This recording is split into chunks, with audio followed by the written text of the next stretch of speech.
What is it like to be a swordsmanship prodigy in a world dominated by magic? In this magic academy, where even dogs know a trick or two, the protagonist, Will, can't even perform basic magic.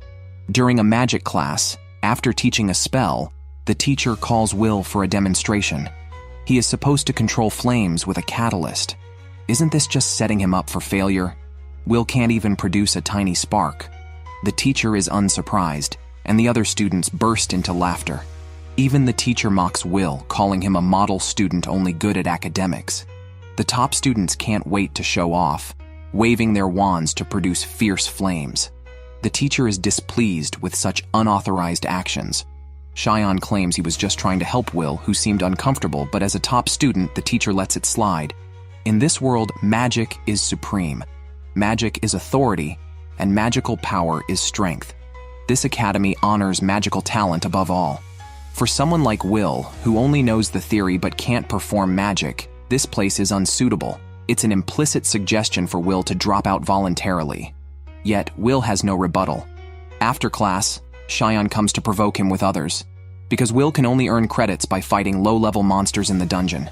Cheyenne mocks him for this, which Coretto, one of the few who are kind to Will, witnesses.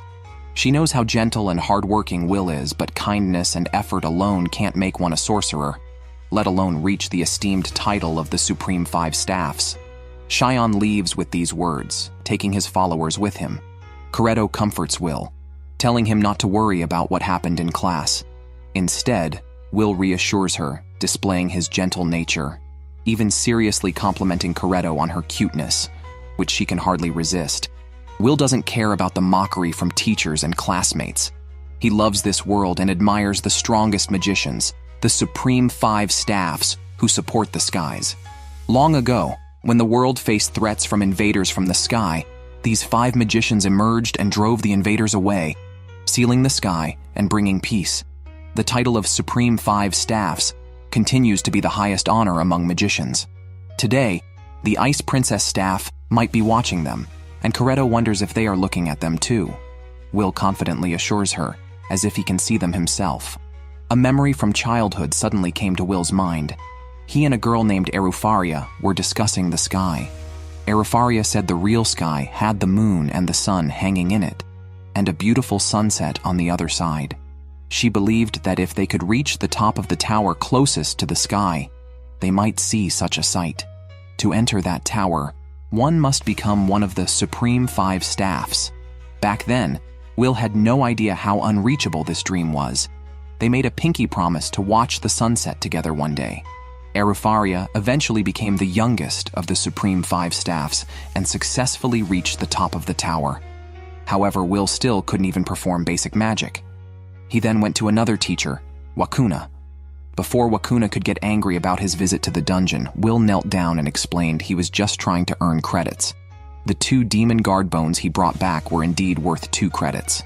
The teacher asked if he still hadn't given up on his dream of becoming a Supreme Five Staff. But that dream was too difficult for Will.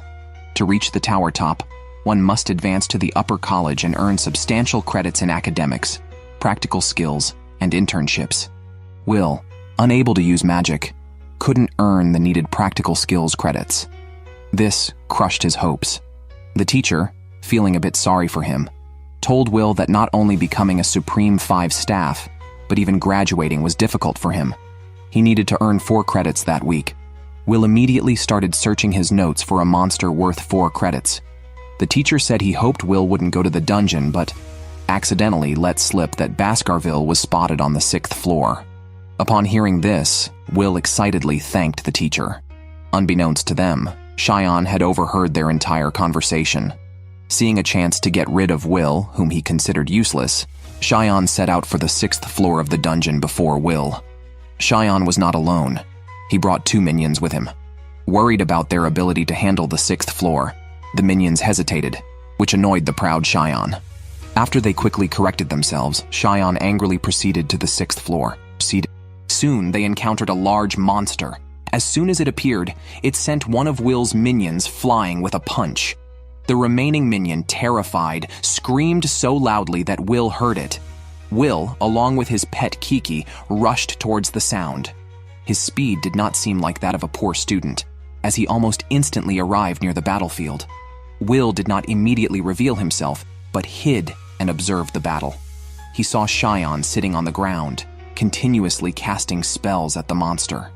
Will recognized it as the evil spirit Sentinel, worth 10 credits.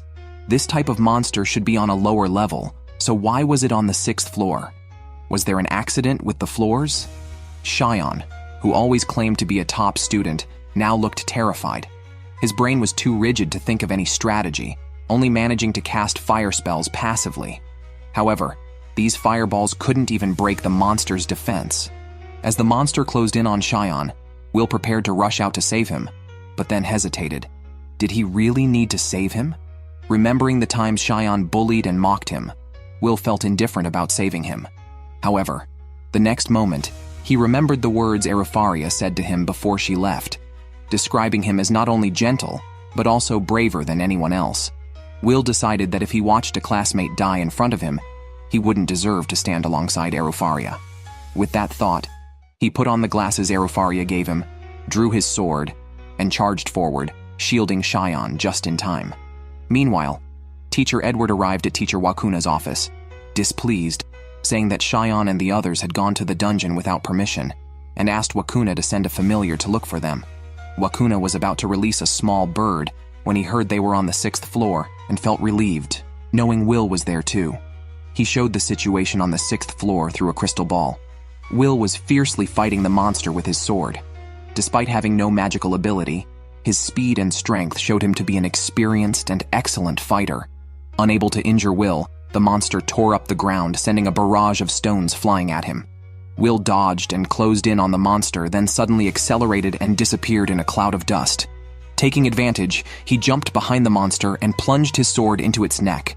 Cheyenne watched in disbelief. Was this the same timid Will? Beside him, Kiki diligently acted as a camera, capturing the scene. Teacher Edward, just as incredulous, demanded an explanation from Wakuna. Wakuna explained that Will possessed a strength unusual for a mage, the resilience of a dwarf, and the insight to master an enemy's moves after a single glance. Even without magic, he was a unique warrior in this magical world. At that moment, Will had already cut off one of the monster's arms. He then raised his great sword and sliced through the monster's light cannon attack. His strike was even more powerful than thunder. With this slash, he also severed the monster's head, ending the battle. Will emerged from the smoke and extended his hand to Cheyenne, who, far from grateful, bit his lip in anger and frustration. Teacher Edward also struggled to accept this reality. How could someone who does not use magic surpass it? Afterward, Teacher Wakuna severely reprimanded Will, but also awarded him 10 credits. With these credits, Will no longer had to worry about not graduating. He continued to look up at the sky as he passed through the corridors, sharing a silent gaze with Erifaria, who watched him from above. What's it like to be the sole swordsman in a magical world? 5 years ago, Will had nothing.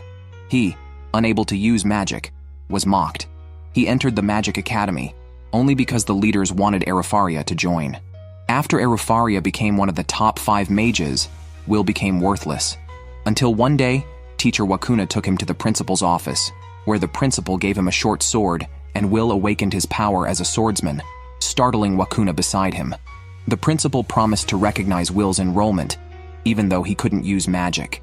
Tearfully, Will asked if studying at the academy could lead him to the tower, and if becoming stronger could bring him to Erifaria. The principal didn't give a direct yes, but said he would have the chance, which was enough for Will. In today's magic class, Wakuna discussed the academy's promotion. There are mainly 2 ways to advance to the upper academy: create new magic, or earn over 7,200 credits. Achieving the former is rare, most advance by the latter. However, graduating is a challenge for everyone present. Thus, it was essentially a remedial class. Will was there too. Aside from magic, he excelled in all other subjects. Just then, Cheyenne's lackey boasted about him defeating a demon sentinel. Because they fainted early on and missed what happened, waking to find the sentinel defeated, they assumed Cheyenne did it. Cheyenne didn't explain, sitting silently. Seeing Will pass by, instead of thanking him, he angrily confronted him. Why would this incapable person, who can't even use magic, defeat the demon sentinel? Cheyenne was resentful but helpless, and left with his lackeys. Meanwhile, Teacher Edward went to the principal, hoping to have Will expelled, unable to accept someone who surpasses magic without using it. The principal comforted him with a smile, showing him Will's excellent grades in other subjects, suggesting he could become a magical engineer or pharmacist after graduation, as long as he doesn't aim to be one of the top 5 mages. But Will's goal is exactly that, leaving the principal speechless. He suggested letting Edward test Will with Will's future depending on the outcome. Edward gladly accepted and went to find Will. Here's the accurate and concise translation of your text. At this moment, Will and Coretto were together picking up their textbooks. Will can't use magic, and even opening a locker required Coretto's help. There was also a sword inside the locker, which is prohibited at school. Back in the dorm, Will's roommate wouldn't let him leave. Then, the two went to the study room where Will started reviewing his theory classes again, covering the same material from a new perspective to ensure he scores full marks in all subjects except magic. After all, missing even 1 credit could prevent his advancement to the upper academy. Suddenly, Coretto noticed a white hair on his head and shyly asked Will if he should pull it out, but Will declined. While they were laughing, Teacher Edward came to fetch Will for what he claimed was one-on-one tutoring at the practice field. Upon arrival, Edward immediately attacked, his magic materializing like a winding snake beside Will. Will realized Edward's hostile intentions. Indeed, Edward stated the purpose of the exercise. Will had to hit him once to earn 5 credits in practical magic. Failure meant expulsion. After saying this, Edward swung his wand as a huge magic circle appeared under Will's feet. Meanwhile, the principal had called Teacher Wakuna to watch the live stream with him, to see if Will truly deserved to aim for the top 5 mages. Wakuna felt anxious, especially since it was Edward, a man close to reaching the top 5, challenging Will. It was no wonder Edward was upset. Despite reaching the tower's top, he wasn't chosen. However, he didn't use lethal force against Will, only casting a low-level dark magic spell that was surprisingly powerful. Fire chased Will, who was fast enough to dodge and even counterattack, though Edward's defenses were tight. Will felt pain when his kick hit a barrier. As Edward grew more frustrated, he knocked Will back with a gesture, and a large magic circle appeared behind him, knocking Will to the ground. Will's glasses shattered, and his spirit sank. Edward's moves were too fast to parry without chanting, and his attacks and defenses were flawless. Here's the translation of your text into concise and clear English. Will was almost in despair as Edward continued to play with his mind, stating he had only used 2 types of magic, one to burn him with black flames, and the other to block his unsightly acts with a barrier. Edward then demonstrated the ability to multiply a single spell, creating multiple magic circles behind him. Will fired simultaneously while scrambling on the ground to dodge, as Edward waved his wand like a conductor. Will was no match for such a high-level magic instructor and wished he had a sword. After Will was summoned away, Coretto went alone to the locker and couldn't help worrying about Will. What if Teacher Edward whipped or interrogated him? But then, wouldn't that be even better? Suddenly, Will's pet Kiki limped over, scratching at the locker door with tearful eyes. Coretto realized something must have happened to Will and quickly opened the locker. Meanwhile, Edward approached the immobilized Will on the ground, passionately taunting him. Even I can't surpass the top 5 mages, so how can you? Magic is the truth of this world. Once, a dwarf tribe sparked a rebellion with 10,000 soldiers, but a single magician with a wand defeated them all. A sword can never match a wand. Edward stepped on Will's head, but Will refused to give up, determined to reach the top 5 mages. As he struggled to his feet, Edward curiously wondered what drove his belief. To his surprise, it was Will's desire to be with the one he loved. Edward almost lost his composure, mocking, "So, your goal for reaching the pinnacle of magic is a shallow romance?" Ignoring the taunt, Will remained determined to watch the sunset with Erufaria. Suddenly, he heard Coretto's voice and caught the sword thrown to him. Awakening, Will put on the glasses Erufaria had given him. The real battle was just beginning. Edward, unimpressed, continued to release black flames, but Will cut through his magic with the sword. Edward fired 1,000 flames, which Will dodged by leaping and stepping on floating debris, slicing through the black flames and closing in on Edward. Recalling the fierce battle of the dwarf tribe, where a brave dwarf warrior lost all but still made a significant strike, Will acknowledged that swords could match wands. Approaching Edward from above, Will was quicker, breaking his barrier with a sword strike before Edward could react and slashing at him. Edward's wand reached his face, but before the magic could activate, Will's sword had already cut Edward's cheek. Will won the battle, and Edward awarded him 5 academic credits. The principal and Wakuna watched the entire live stream and praised Will's indomitable spirit during the battle, affirming his worthiness. When Arifaria became one of the Supreme 5 staffs, she tearfully said goodbye to Will, gifted him her glasses, and left without looking back. Will, filled with reluctance, promised Arifaria's departing figure that he too would reach the tower to watch the sunset with her. After she left, Will sobbed with shoulders shaking, then turned to teacher Wakuna and declared it would be his last time crying so embarrassingly. Will, true to his word, still has no mastery over magic, but trains daily. He also delivers newspapers to earn money, quickly recovering any papers that fly away due to his speed and even managing to help Kiki on his head. To his surprise, today's paper featured Arifaria, announcing her creation of a new magic spell, bringing her total to 12. Inspired by Arifaria's efforts, Will resolved to work even harder, especially after reading about a decree issued by the Senate, authored by Arifaria herself. Will rushed back to his dorm, asking his roommate Rosti for magical tools since the decree involved collecting ice cores from Frost Infantry. Students contributing would receive a reward. Planning to head directly to the 4th layer, Will relied on Rosti's tools. His roommate, impressed, readily handed over a newly made tool and stuffed some bread for the journey, cautioning him to be careful. Arriving at the 4th layer of the underground maze, Will found many students there, all motivated by Arifaria's decree. Eager to begin, the ground suddenly shook. Shion had used a powerful spell to dispatch a group of Frost Infantry. While his lackeys praised him, Shion felt it was not enough, believing he still couldn't match Will, unaware that Will was also admiring his strength. With no interest in greetings and the infantry quickly being defeated by others, Will ventured deeper. Unexpectedly, he saw a group of monsters attacking a girl. Will immediately intervened, swiftly defeating 3 beasts. The stunned girl quickly apologized and introduced herself as Alice, a 4th-year student. Meanwhile, Coretto and others were attending a theory class with teacher Wakuna, who explained the significance of creating new magic spells. Such innovations could lead to unconditional advancement to the tower, allowing creators to name them. While creators might fade away, the spells named after them would live on forever, immortalizing their names in history. Creating new magic is certainly not an easy task. Arifaria alone has invented 12 types of magic, a feat unmatched by anyone before or since. In the long history, Arifaria is undoubtedly the greatest mage. Coretto and her friends discussed Arifaria's decree and learned that Will was battling Frost Infantry in the dungeon. A close friend bluntly pointed out that Coretto might be jealous of Lady Arifaria, feeling that Will was taken away by a powerful childhood friend. This led to a quarrel in class, and teacher Wakuna sternly reprimanded them.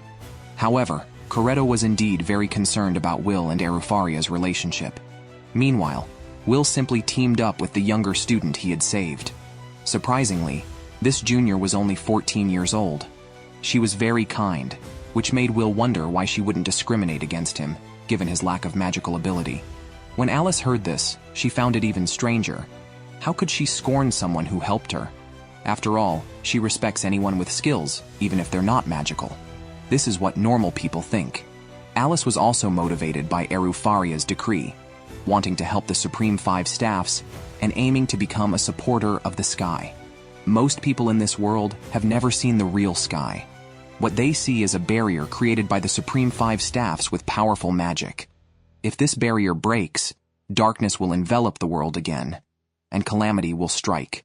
Hence, the students are so enthusiastic not only to assist the Supreme 5 staffs, but also to contribute to supporting the sky. Alice mentioned that she had once met Arifaria. During a crisis in the dungeon, surrounded by monsters, Arifaria appeared suddenly, froze them all, and gently reminded her to be more careful next time. Since then, Alice became a die-hard fan of Arifaria. She came to the dungeon for Arifaria but found no Frost Infantry, likely because they had already been defeated by others. Even searching magic was useless. While Alice was talking non-stop, Will crouched down to examine the ground because such creatures leave ice shards in their tracks. However, the ice shards here were several times larger than normal, suggesting a larger creature ahead. Without any fear, Will walked forward, putting on his glasses. As expected, a giant beast fell from the sky the next second. Will quickly pulled Alice away as the beast landed, creating a spectacular impact. The countless eyes on its massive head were truly sanity-draining. It was indeed the Frost King, a higher class of the Frost Infantry, worth 6 academic credits, and a unique species on the 4th level. Just as Alice finished speaking, the beast suddenly shot out a shockwave. Fortunately, Will dodged quickly. The shockwave hit the ground, creating a pattern of ice flowers. Will moved Alice to a safe spot, telling her to stay there while he handled things alone. Alice, however, didn't want Will to face the Frost King by himself, as it was immune to physical attacks and could freeze anyone on contact. It was known as a bane to melee fighters like dwarves, only vulnerable to long-distance magical attacks. Despite this, Will remained calm, reassuring Alice not to worry since he had defeated the creature numerous times before. Will skated across the ice, launching himself forward and swiftly avoiding the Frost King's breath. Unexpectedly, the creature's shockwave was persistent, changing direction and chasing Will like a missile. Will, descending from above, rapidly approached the beast, wielding a magical artifact he had obtained from a roommate. The Frost King, enraged, began firing indiscriminately. Alice quickly took Kiki aside, watching as Will's movements blurred. Close to the Frost King, he finally threw the magical artifact, a hook, which latched onto the beast's body. Holding the other end, Will slid under it and secured the Frost King tightly. Since it was a creature of frost, vulnerable to fire and explosions, Will fully restrained it, then ignited a fire device connected by steel wire on his glove by twisting his hands together. The flame traveled along the wire directly to the Frost King and detonated, reducing the beast to ashes and leaving only materials behind. Alice's expression changed instantly upon witnessing this. The once-thought incompetent Will was far from the rumors she had heard. Contemplating how to repay him, she heard Will calling her name, smiling and indicating they could return, as the Frost King had left them with plenty of materials. Alice's smile quickly returned.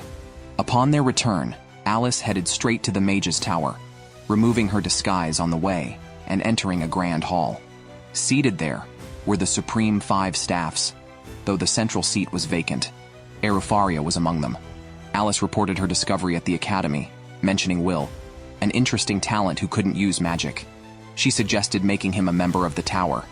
2 members immediately rejected the idea, but one burly, white-haired man found it intriguing. As internal strife seemed imminent among the Supreme 5 staffs, a red-haired member intervened, suggesting they observe Will during the upcoming Grand Magic Festival, as capable individuals would prove themselves. After the discussion, 3 of the staffs left, leaving only Wistoria and Alice. Wistoria looked forward to seeing Will again with anticipation. To become one of the top 5 staff members, a student needs a score of 7,200. It's Will's turn for the exam, where he must fight a huge golem. Unable to use magic or a sword, Will fails again. In contrast, 2 other students destroy the golem easily, with a single move each. Liana with a score of 10,000 and Lindell, who has a similar score. Then comes Jurius, who uses ice magic to freeze not only his golem, but others as well. Only these 3 have scores above 10,000, making them sure candidates for advancement to the upper academy, while Will struggles even to graduate with just half their scores. Dejected, Will blocks Jurius's path, who frowns upon those weak in magic. Will stands up to clear the way without arguing. As the magical festival approaches, everyone in the academy is excitedly discussing it. This festival, held every 2 years, includes competitions and the chance for top mages to scout talent. Despite not meeting the 7,200 score threshold, it's an opportunity for students to be noticed by the tower factions led by the top 5 staffs: the Thunder, Demon, Flame, Ice, and the 4th being the Light King. Performing impressively could attract any faction's attention. Meanwhile, talent scouts from the Magic Tower will also be present. Despite this, Will doubts his chances. As he and Coretto talk, Alice walks by unnoticed. Will, known for turning a previous festival into a chaotic event, has no plans to compete again. As the festival nears, students practice their magic more fervently. Coretto helps Will open a locker, sensing a barrier nearby. They send Kiki to remove it, revealing a hidden door leading to students gambling, including Cheyenne and his cronies. Cheyenne is displeased to see Will but doesn't confront him with Coretto there. Will asked why he was here. Before Cheyenne could respond, his lackey eagerly explained that they weren't concerned about the betting odds. Cheyenne wasn't jealous of the top 3, including Lindell. Frustrated, Cheyenne slapped each of his followers, asserting he hadn't lost to them. He claimed his lower scores were only due to failing the academic tests, insisting he was more skilled in magic. Will seriously watched Cheyenne boast, which only aggravated him more. After class, Coretto bravely suggested he could accompany Will to the dungeon, but Will had to work at a tavern that night. Located in a civilian area, its customers were mostly overworked dwarven miners. Will was well acquainted with them. The miners, aware of the upcoming magical festival, encouraged Will to participate, which he quickly declined.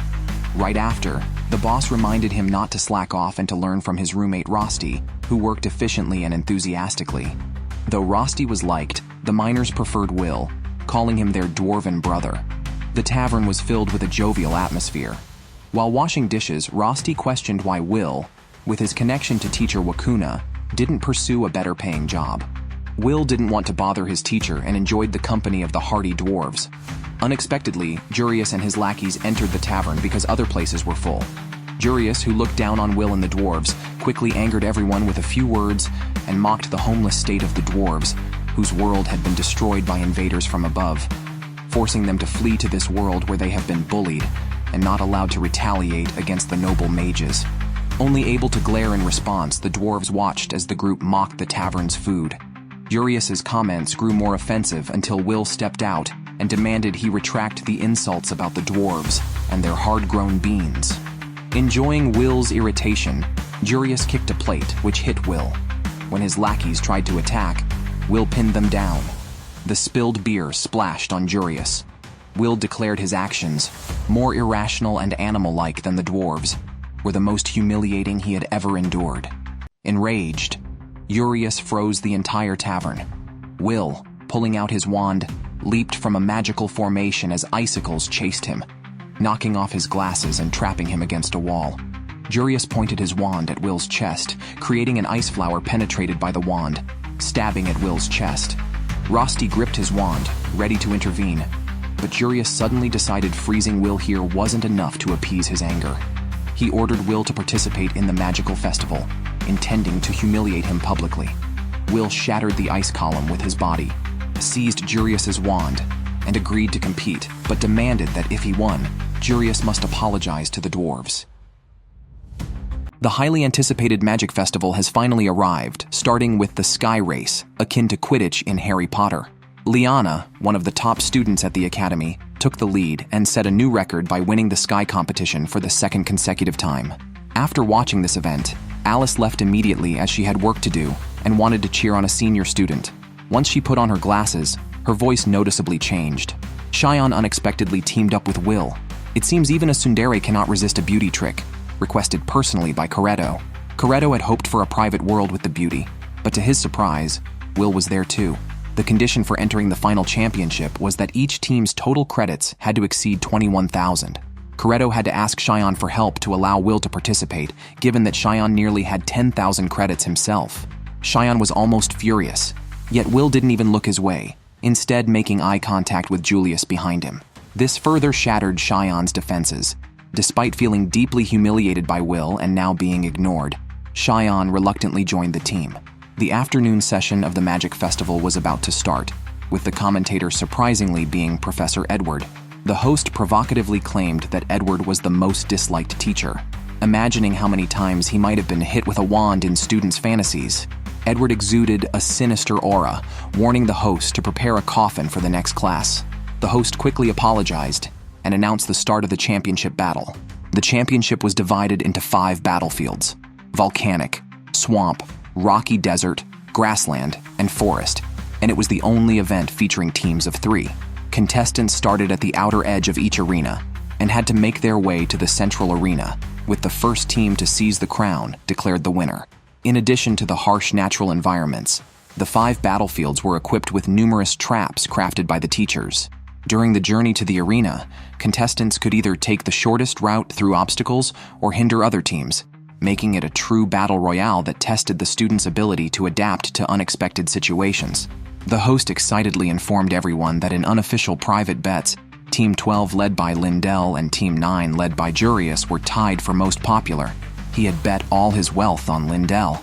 Besides these two teams, Team 6, featuring Will, also deserved attention.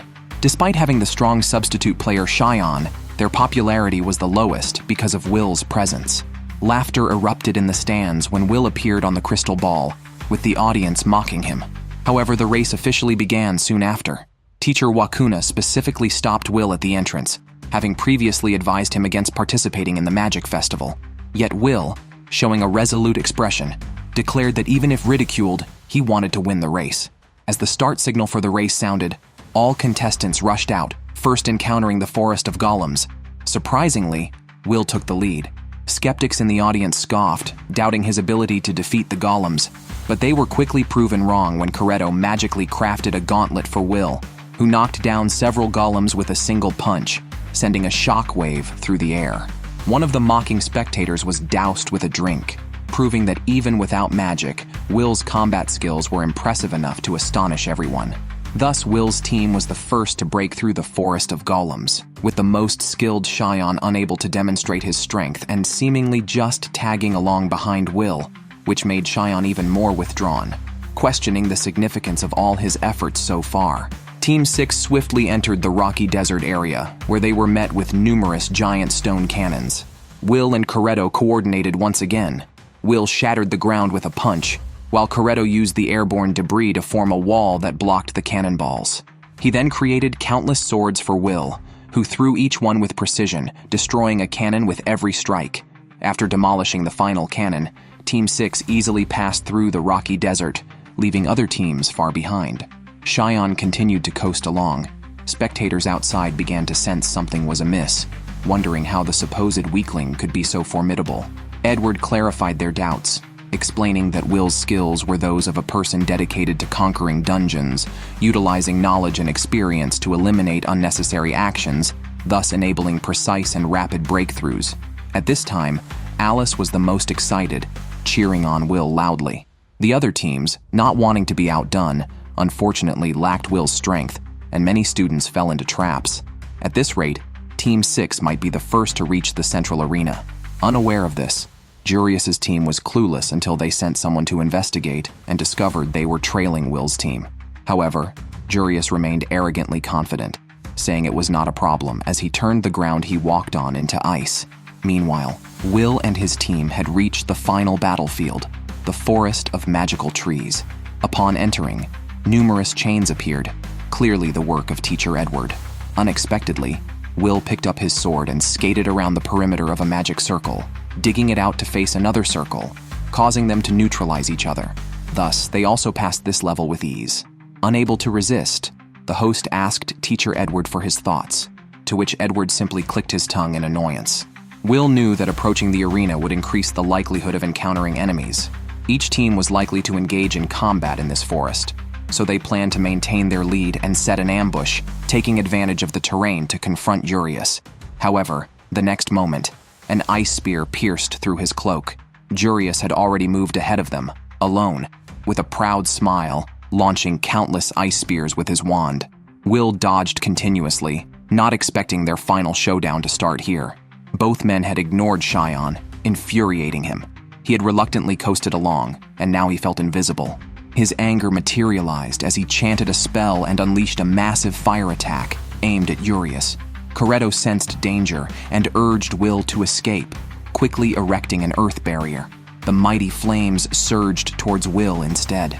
Cheyenne struck his teammate at a critical moment, causing a backlash that shook the entire venue. Will was confused. What's going on? Why am I being attacked by my own teammate? Cheyenne had targeted both Will and Jurius, and now he demanded a duel with Will, attacking immediately. Will dodged swiftly. Corretto tried to help, but was blocked by an ice wall created by Jurius, who was unscathed from the earlier bombardment and now aimed at the interfering Corretto. Will heard Coretto scream but had to parry Cheyenne's attacks first. His sword was knocked away. Cheyenne looked down at him from above. "Pick up your sword, you slacker."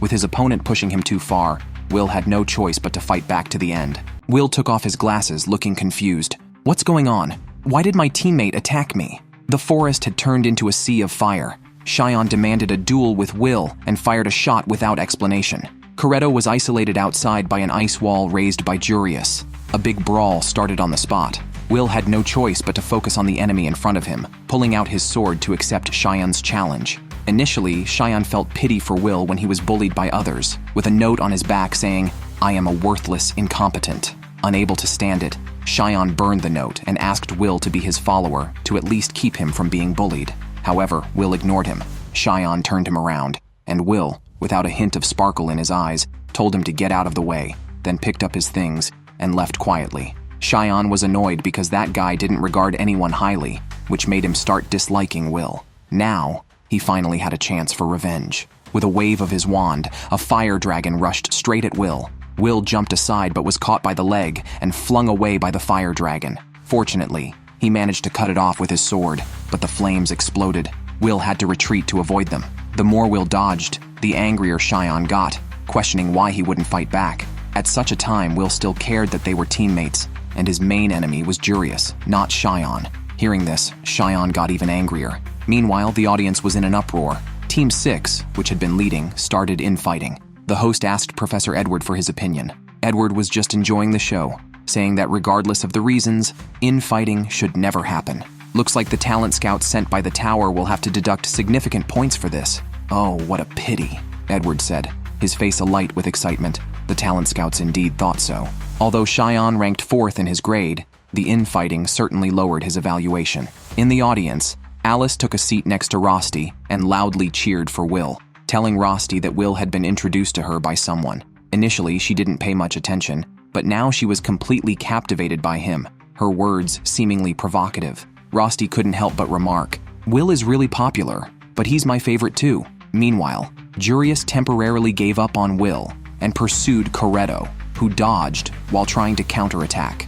Unexpectedly, Coretto stepped on a trap and was immediately teleported away. At the same time, Jurius's figures appeared simultaneously around the arena, including one near Lindell. Jurius had not only challenged Will, but Lindell as well. Just after speaking, a green magical circle appeared under his feet along with a tornado. The next second, the Jurius body shattered into ice. It was just a clone. Lindell picked up the ice shards, surprised that Jurius had this trick up his sleeve, recognizing the secret technique related to the Supreme Staffs. The audience outside the arena was confused, but understood that Lindell defeated Jurius with one move. The host's eyes gleamed with gold since he had bet all his money on Lindell's team. Meanwhile, the deputies of 2 other factions were discussing, now certain that the winner would be either Lindell or Jurius, with Team 6 caught in infighting, having no chance. Cheyenne's 2 followers were somewhat sad, but understood. However, Will didn't understand why Cheyenne hated him so much. He hadn't done anything, yet Cheyenne always seemed to pick on him. Initially, Cheyenne inexplicably asked him to be a follower. Will's mind was occupied with, "I don't have time," because he needed to find Erufaria quickly, so he told Cheyenne to let go, never expecting Cheyenne to hold a grudge for so long. As Cheyenne grew angrier, he chanted a spell to summon his guardian fire eagle, which flew directly at Will. Will quickly planted his sword into the ground for support and split the fire eagle, charging at Cheyenne.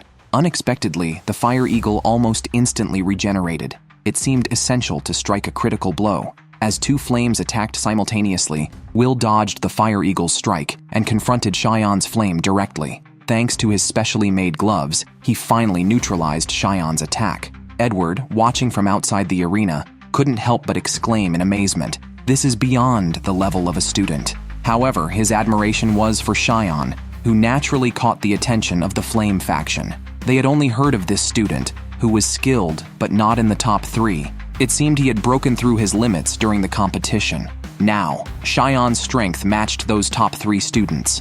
The talent scouts were eager to report back to their leader.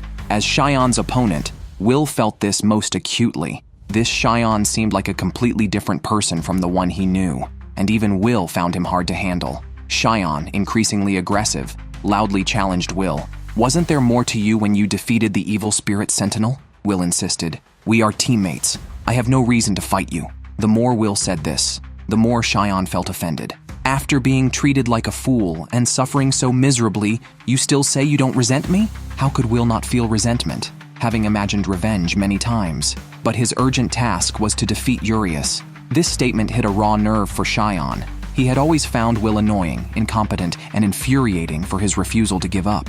But why was Will always focused on something else? Cheyenne shouted, "Don't ignore me!" Will's feelings were complex. He had never asked for Cheyenne's recognition, but deep down, he always hoped to be acknowledged. So, if Cheyenne were willing to recognize him, then he would have to meet him with all his strength. Finally focusing entirely on himself, Cheyenne felt a surge of excitement and quickly chanted a spell, summoning his guardian fire eagle again, preventing Will from approaching recklessly. Thus, Will decided to time his counterattack with the launch of the magic. With a grand gesture, Cheyenne directed the fire eagle, which brought a multitude of annihilation magic formations and a barrage of fireballs. However, Will had already anticipated their trajectory and teleported directly in front of the fire eagle, severing its core with a single strike. Just as he was about to continue his attack on Cheyenne, Coretto suddenly erected a wall between them and shouted, "Stop fighting!" Both turned to see Coretto, disheveled, claiming she had defeated Urias, though he had vanished suddenly. Only then did Cheyenne notice Coretto's tattered clothes and quickly covered his eyes, though not completely. Coretto urged Will to hurry on, as he still had to settle the score with Urias. Cheyenne, unwilling to be interrupted, was about to complain when Coretto stepped in, hands on hips, scolding. Thoughtfully, Will draped his jacket over her, remarking that girls should be careful. Smiling, he thanked Coretto, noticing her bashful expression. Now Cheyenne was not only a clown, but also a loser. Meanwhile, Urias's team had already entered the arena first and was the only team present, victory within reach. But the next moment, Will landed in the arena like a thunderbolt, declaring, "Let's settle this, Urias."